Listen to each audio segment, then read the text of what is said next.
I'm the Hunter. Today, for my first ever review, I'll be doing something called Garo.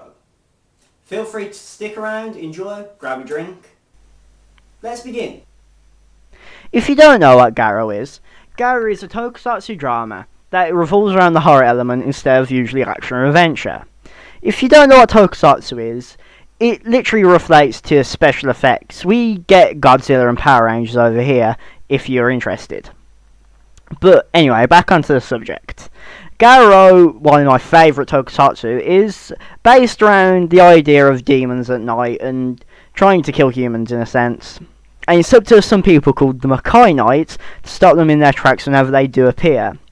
This series is known as Garo, the one that shines light into darkness, and follows the story of Ryuga, the new Gold Knight of Garo. What is a Makai Knight, you may ask? Well, don't worry, I'm here to explain everything, as we look through the first episode of the series. I will explain things along the way, and if you want me to continue with this short series, being only 24 episodes long, I will happily do that for you. Anyway, on with the main show. At the beginning of the first episode, Zaruba, a Madoring, is telling the audience about horrors and what they are. Horrors are demons that are born from human wickedness, and in a sense, try to kill us. They feast on us as prey and eat our souls. And this is where our first episodes begin, ladies and gentlemen. Then we go into a bit of a montage and find out what the Garo armour is. It's a Makai armour, known as the Golden Armour, and is one of the greatest ones that have ever really worked. But sadly, the Golden Armour has lost its brilliance and has donned more of a blackish form, and to be honest, it does make the armour look rather cool, and I really do want to end up picking up the actual figure which you can get with it. Now we get the title sequence and our main character, both named Ryuga. And as you know, he's the new Gold Knight Garo. But sadly for Garo, he's took more of a dark black now, or dark blue. But to be honest, he just makes him look even more cooler. Then we cut to what is Ryuga stabbing a newlywed bride. Yes, I bullshit you not, he's actually stabbing her. Hey, don't diss Ryuga. She's a horror after all. I mean, what right in their mind man would stab a wife? So, you may ask, why is a horror posing as a human? Well, duh, it's to eat everybody else that are humans to basically do a disguise. These guys are smart. Then we cut to Ryuga heroically jumping out of a window to finish off the bitch. Yeah, he actually literally jumps out of a window with her. Then we cut to him running away from the police, but relaxing along the way. And then we cut to the best the fuck face ever. I mean, look at it. It's amazing. The reason why is because it turns out that the police officer chasing him was a girl. Her name's Enho, remember her. She's very important to the actual overall plot of the show. Then we cut to Ryuga trying to get in contact with his ring. But it's ignoring him, most likely for screwing up his own job and attracting unwanted attention in SG-1, the police force. God damn it, Zaruba. You have to be good for something, right? Then we cut to Ryuga hiking a lift with a man in a car.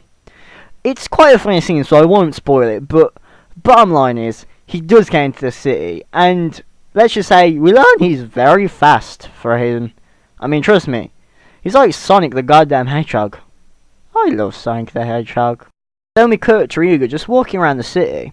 I like this scene a lot, because it adds much needed depth to the world which you've just managed to put off in a shop. I like this scene because it shows him have like a child sense of humour, entertaining kids by juggling and helping old ladies with chess. I think it's just a nice scene just to take a break from the action and the differences we've been seeing so far. Then we cut to Ryuga, bumping into two girls. You can't be a main character without bumping into a girl or two.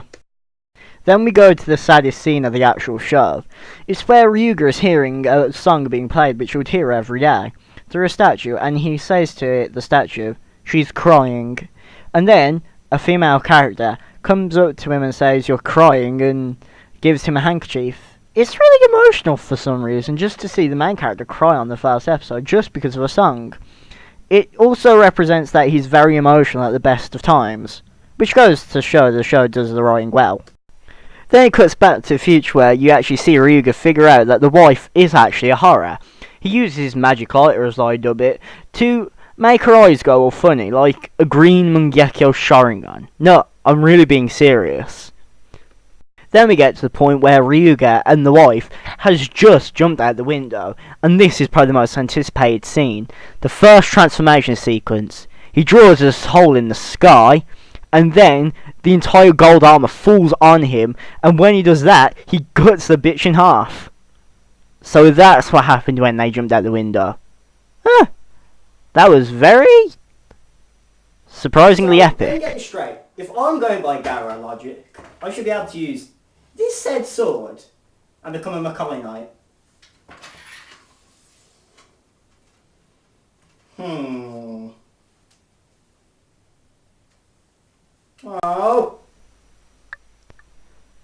But that doesn't matter with my ability to Night Henshin. We finally get introduced to our main cast, and we have Priest Bry, and he's a Makai priest, so he doesn't fight in the front lines. He's more of the buff or debuff Kai.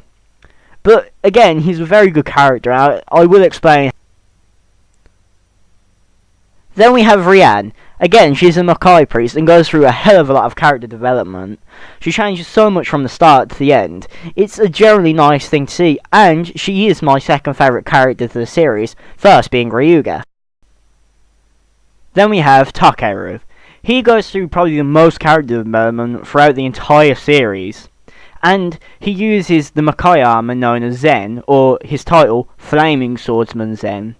His weapon is a scimitar, and his little motif is of a red wolf, and by God, does that red wolf look amazing. Easily one of the best designs in Garo. Then we have Aguri.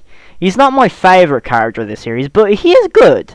His wolf design is one of my favourites though, being a blue wolf, and its red eyes definitely does pop the blue of its armour, and his bow and arrow skills are no match for any horror.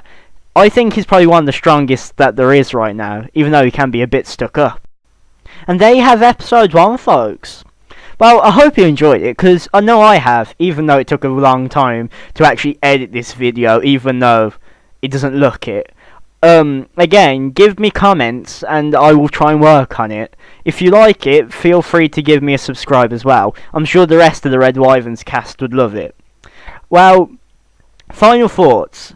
The cast is very good for the first episode. It focuses a lot on the main character, which it should do, and deliver a lot of important things, like why is the Garo armor black instead of all gold? And I can't wait, but there is one fight which I won't spoil against a very strong enemy, and they're fighting on board a moving train, and I won't go into details, but it just takes it to a new level of extreme, and Garo brings a new level of teamwork to it, even though they can only stay in their armour for actually 90 seconds. And that's it, 90 seconds in that armour, that's how strong it is, it will actually start hurting the user. Now on to things that aren't so good.